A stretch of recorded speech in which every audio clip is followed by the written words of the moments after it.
Welcome to the Escape the Drift podcast. I am Dr. Jacob Egbert, and today's topic, good versus evil. Now, I want to start this one with an intention. What I want to highlight is that good exists and evil exists, and these are polar opposites upon the same plane of being. Now, good being that which is sought, that which is beneficial, beneficent, that which builds, grows, encourages, and leaves another with a good experience. Whereas evil, that which is destructive, that which is selfish, self-serving, and otherwise bad, we'll say. Now, this is an interesting topic because oftentimes I speak to my lack of morals or perspective of moral. I do have principles, and I've explained this previously, but I do not subscribe to morality, specifically from a religious or organized perspective. Now, that does not mean that I do not see this polarity of good and evil, that this does exist. I do see this. And that is what I want to talk about today. Now, good versus evil, as though they are two separate entities, is not exactly how I see the world. Now, I do believe that there is a force, a life force, that could be considered good. It is that force in nature, that force in the world that promotes growth. And this is what I described as good in the beginning of this podcast. Now, that is where I see life force. I do see the life force as being good, and good is my interpretation. Although good isn't necessarily subjective in this regard, whereas evil or bad, also being somewhat subjective, has a downward or negative emphasis, whereas good or the life force is that which promotes growth or progress or building up, positivity. Evil being that which is negative, destructive, decay, decomposition, and death, essentially. Now, there's nuance here in that there's the subjective component, which is where morality comes into play, and there's the should component. You should be good. You should not be evil or bad, or choose your descriptor of these two ends of polarity here. Now, there are a number of things that I like to highlight in my usage of language, in that I do not subscribe to the morality, the should component, and that is where morality exists in my perspective or my eyes. There is this, you should be good. Well, I take the morality out and I say you could be good. Now, there's a very specific reason for this, in that morality, to me, occurs as an external oppressive force, something that is pushing me toward, whereas you could be good is more of an invitation. It allows pure freedom of choice. You could be good. You could be evil. You choose. And as a choice, it feels free. Whereas you should be good, it occurs as the consequence of not being good will be a punishment of sorts. Whereas simply the consequence of not being good or in alignment with life force is simply the consequence, whatever that may be, some destruction, some downward negative force. I think there's a slight nuance there, and it may play into the ego. And perhaps this is where some of the separation or nuance can come into play, that perhaps the ego, the self, does not want to be told what it should do, whereas the dissolved ego, the all, the universe, perhaps would be more amenable to a should. I don't know. And this is a question that we can ask ourselves. I'll have to explore this further as I choose to. If it's something that interests me down the road, I can dive into this in a meditation and other explorations of the subconscious mind. And as I play with ego dissolution, perhaps I'll bring the question, when my ego is dissolved, where is good and where is evil? But as for now, I'm in the ego, I'm in the self, I'm the individual. And I am the I that has to choose how to be in the world. And so in addition to having to choose or getting to choose how I be in the world, I have the opportunity to see the world around me and assess it and judge it, which is a conscious act. I have my beliefs, I have my principles, I have those things that are deep within me that will influence how I look at the world. And then I have that conscious mind that says, what is going on here? What can I interpret as good or evil, good or bad, wrong or right? So let's get into this a little bit. Let's get some definition here. What is good? So good, of course, like I said, is that force that promotes growth, upward progression, and positivity. Now in language, there are language components or words that can be spoken that promote positivity, a positive experience, a positive outlook, a positive perspective, that which is ripe with opportunity and the ability to progress and grow and to give and to add to. And that's beautiful. So when we speak ourselves into the being of something that is good, we're using this language, we're aligning with that life force, that upward motion. And that's very clear, I believe. So let's get into some examples in the real world. Well, what are things, or how would you interpret something to be good? Now you have to step outside of the construct of religious organized or cultural norms that have defined what is good for you. They may be a decent starting point or a guide, yet in the context of how I operate, I do not look at those. I look at things from my intuitive mind or my intuitive eye. And how I define this. What is good? That which adds to or promotes or builds up or progresses another. Now that is the ultimate good. The ultimate good is the giving of self to other or to all. Perhaps you could see that as the ego dissolved. Now, this ventures into some of the stories from religion, like the Christ character.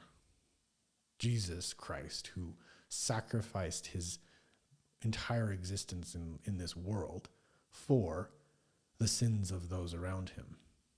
Now, of course, he had reward on the other side. Yet within this life, this physical experience that we all are currently enjoying, he gave it all up for and endured pain for and sacrificed his position and his stature or status and everything for the all. And that's a beautiful concept. I think that this is a universal trait, and I think that this has to do with our innate collective DNA intertwined within each other as this group organism. And I've explained this many times in different settings, but I'll briefly touch on it here. So I see this as a component of being human. Human is not necessarily an individual. Yes, we play roles as individuals within the collective. And when I say collective, I'm referring to the group of humans that are our contemporaries, those that are around us currently, as well as perhaps those that are coming in subsequent generations that we have to prepare for. So in the world of like an evolutionary biology, our organism as human being, Homo sapien, we thrive in group. We are currently thriving in the most group setting of all, where each of us operates as a role within this enormous machine of humanity. For example, I'm a physician, so I've hyper-focused my education and my capacity to address the needs of the human body, illness and disease, etc. And I have learned things from those that have gone before me, how to alleviate pain and suffering in the physical form. Okay. In doing so, I've neglected or have not become expert in many other areas of life. mechanics, accounting, farming. I could go on and on, filmmaking like my wife does. Like, I am not an expert in so many other areas of life. In fact, I can't even operate in certain areas at the most rudimentary level because of my hyper-focus on the one. So I fill that role. And I'm very grateful for those that fill the other roles, that have hyper-focused their energies to fulfill this. And so I can treat, as a physician, thousands of bodies that are in need of my services. And there are many of us that do this. And so essentially all physicians are able to treat all the remaining humans relatively. Similarly, an auto mechanic can assist thousands of humans in their automobiles. And there are those that fix plumbing in the home, and they can fix thousands of homes, therefore filling that role. And what that results in is, as a collective organism, an extremely advanced quality of life. Whereas if we're back in a tribe out on the plains of some primal setting, we would all have relatively similar capacity. Although there would be some specialties. Maybe somebody's good at making shoes, and another is good at making housing, and another is good at creating spears or bows. And you'd have your specialization, yet the majority of the roles and tasks that are needed will be done by you. So that specialization is helpful, and you're going to serve maybe up to 100 people, depending on the size of the tribe. So you can kind of see that as we get more and more advanced and our skills are able to serve a greater number, then the details, you can have somebody that specializes in making cell phones or a specific application on your phone. And it gets very nuanced and micro, and you get those small details. Okay, I'm getting off on a tangent here. But essentially, as human beings, we're a collective organism. We all operate individually in connection to one another. And as such, we have an innate or genetic connection to the group. And so, as such, it is in our best interest if an individual was to perhaps sacrifice itself for the whole. So, for example, you're in a tribe and a predator's coming, and perhaps it could break through the entry of the cave, or who knows what the scenario is. I can't immediately think of something, very logical here. Yet, the one person who sees that if I put myself in the way of this animal, I could distract it, I could give it enough of a distraction for the remaining tribe members to escape. Whereas if I don't, it gets in and it can wreak havoc on everyone. That person has an innate drive, perhaps, to sacrifice self for the whole. And in so doing, everyone else benefits, and they all see that and they all feel it. And it's beautiful. That one person who is able to sacrifice one organism of the collective to maintain or preserve dozens of others, that could be programmed within us. If there's like that ripcord of a behavior that exists within the human DNA, and you can call it what you will, sacrifice, the ultimate sacrifice, but I think it's innate. I think it's something that we're all tuned in to see emotionally, subconscious level, to where when you hear the Christ story of his sacrifice, it touches your heart and it persuades millions of people to follow rules and assign their allegiance to an entire perspective of Christianity, for example. Okay. Because that innate component of humanity was honed in and a story was created around it, and then therefore we have become emotionally attached to the story and the religion and everything that goes with it. Okay. Well, I believe that this is a universal trait outside of religion even. And so that innate drive. And we see stories about this all the time where the person jumped in front of the car to save the child or ran into the burning building. You hear this in hero stories, in military and firefighters, etc., where someone will throw themselves into harm's way for another, the greater good. And they're always emotional stories, which means there's something deep within you that responds to that particular act. And as such, you likely are programmed with the capacity to do that. It makes no sense biologically. If your goal is to survive, you're going to run from danger, not to danger. There's no reason to jump in front of the car to save the other organism. It's like, well, let that one go because I'm still here. That's logical from a survival perspective. Other animals don't necessarily do this. Although there are those that are in family units, for example, that will throw themselves in danger. For example, mothers of almost every species will protect their young in the face of danger. Why? To preserve the ongoing generational component of life. Your job is done, but your job continues as the others must survive. So therefore, your life, if you can sacrifice it but preserve the next generation, life continues. But if you let that generation die, it doesn't matter if you survive because your purpose has not been met. Okay, so this is this driving force for what we're going to consider good. So the Christ consciousness is how some people will speak of it.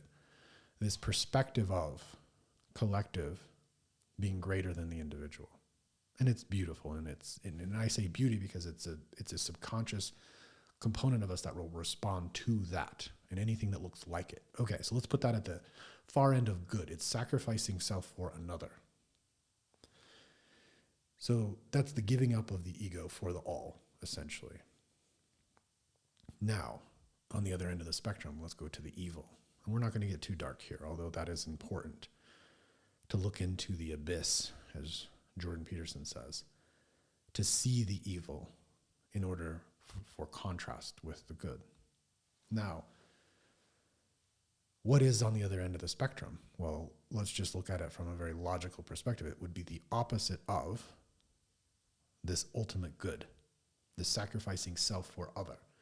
Perhaps it is sacrificing other for self. And that is where you see evil.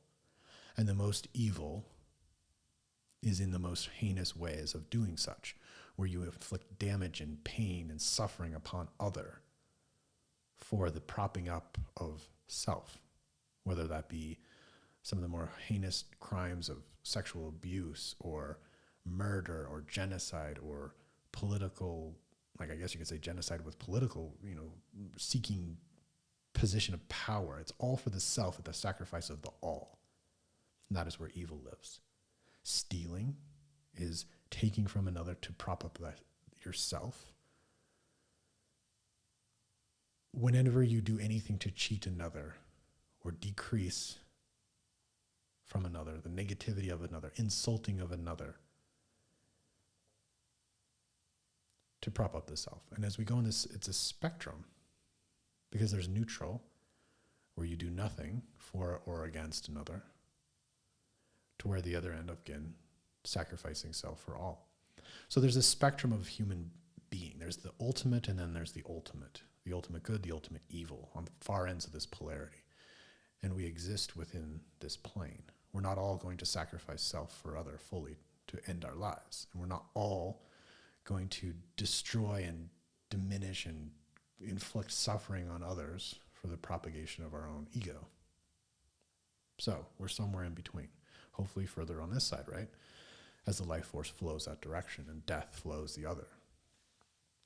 So this is my perspective on good versus evil, and it's almost simple, it's almost formulaic in that sacrificing of self for all versus sacrificing all for self on the two ends of the polarity. Now, do the polarity ends create each other? Does the evil on one side, which is the Christ consciousness, where he, this character, sacrificed self for and against the ultimate evil of what is considered sin. Now, sin, there's this wonderful definition that I heard. Sin has some origin in its word to mean missing the aim. So if you're aiming for a particular behavior, let's say that is that ultimate sacrifice, and that is the center of the target, and anything that gets further away from that target would be considered sin, or toward the evil or the bad or the negative. And when seen in these ways, it becomes very practical. And the good versus evil becomes very obvious, perhaps. And you can see this through the eyes of, and this is my perspective, the eyes of not needing religion. And that's just my own personal perspective. You have religion, it fits perfectly within the context of your God, whatever religion you follow, and the tenets and commandments and rules and things that allow for or perhaps assist in identifying practices and behaviors that are on the good end of the spectrum. Although I believe that it gets a little too oppressive, in my own personal opinion, where the rules come from someone else and then there's that attached should. So, for example, there are things that you can do in life that I don't know of many religions that would consider them sin. And that would be eating junk food and being lazy. But perhaps that falls into some of those categories of the 7 deadly sins of sloth and greed. And it goes on and on. And here's the thing. Religions do not own these practical perspectives and life values. I believe there is a universal flow, and that is that life force that flows upward toward growth and progress. And there is the downward force of decay and destruction. And that just exists in nature.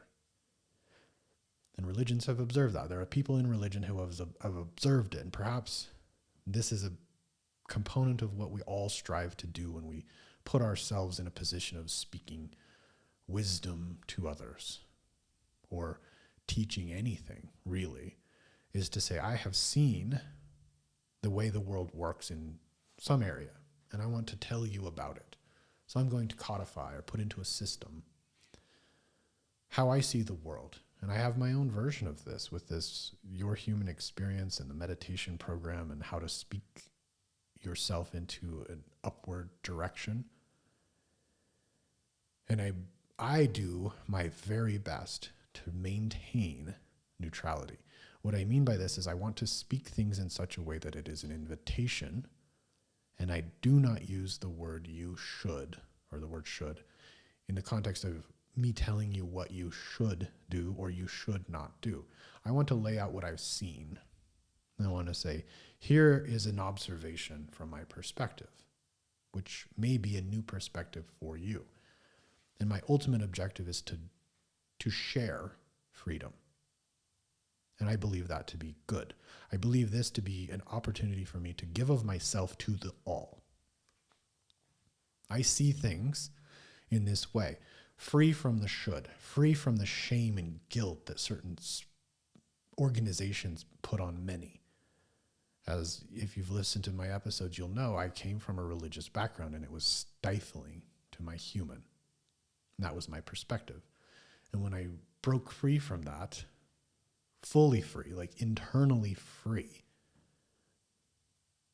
my life became so much better internally and externally, really. And so I want to share that. I want to share the fruit, for example, like there's the collective human. We have this innate ability or desire or reflex that if I'm out in the woods and I find a fruit tree, I want to share with the all. Because if I succeed and I get stronger with nutrients, I'm able to serve the tribe. If the tribe is strong, they're able to serve me. I want everyone to be strong. I want everyone to be capable.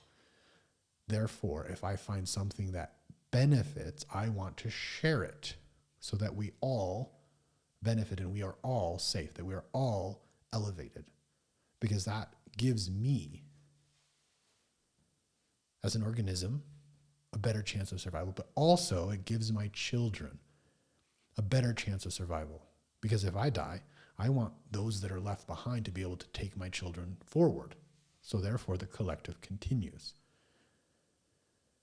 And this is it. This is the life force that flows, is for all of us to continue to pass on our genes, to continue life as it goes forward, to support each other. And that is the purpose of life, in my perspective. And that is good versus evil. That which destroys, that separates, that pulls apart. And we see this everywhere now.